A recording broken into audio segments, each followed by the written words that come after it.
hột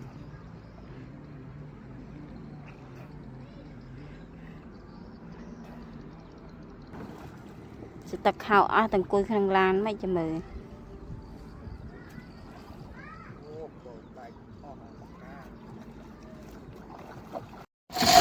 là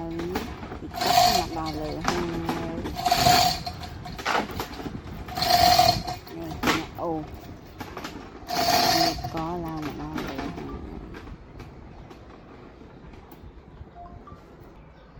khăn cam tước trai tật cào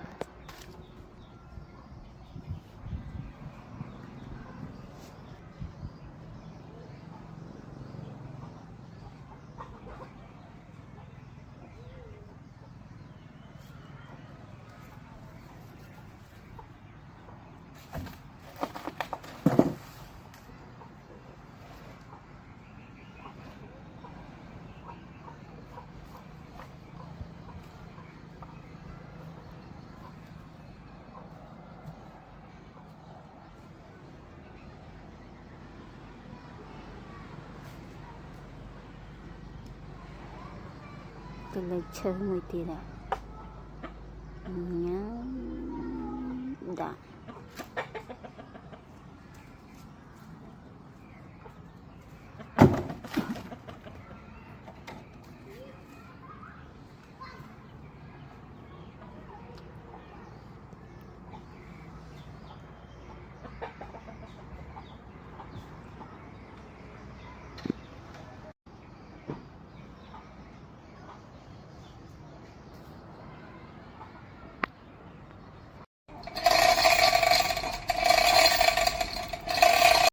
làm là câu ban sầm rạch này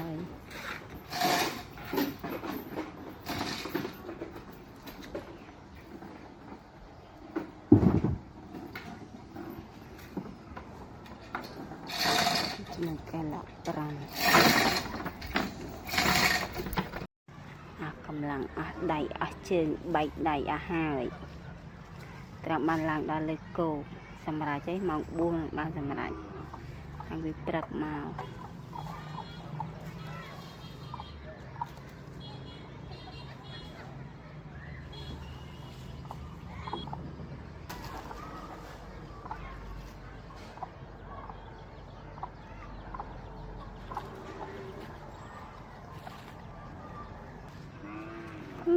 ô tàng vì này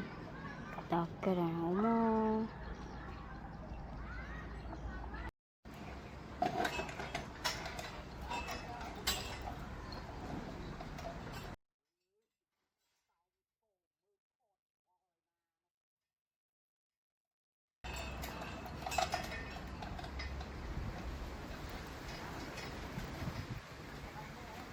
thì nó lại cái trong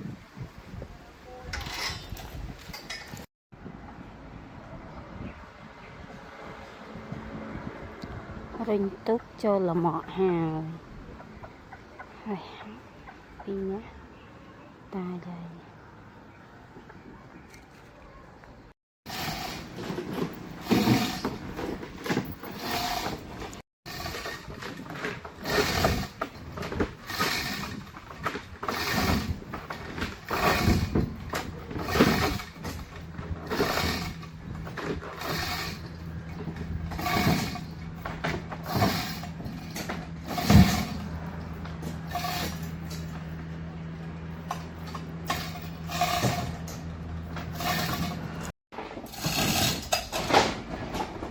không cao tục lao như là mỏ kia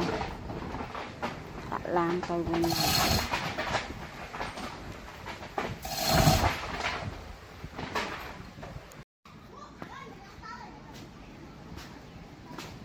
mặt trâm tu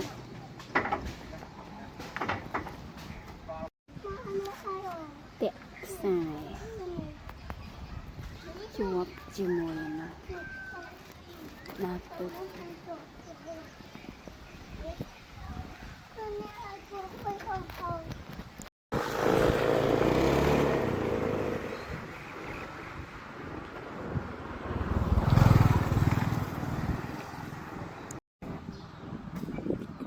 chuột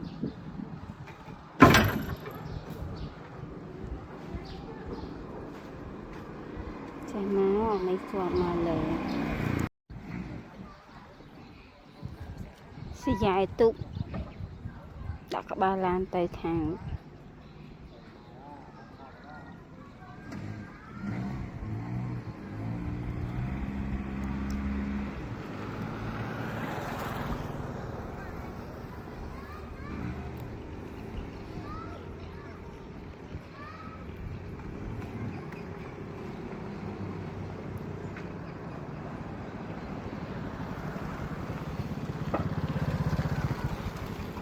โอ้ my god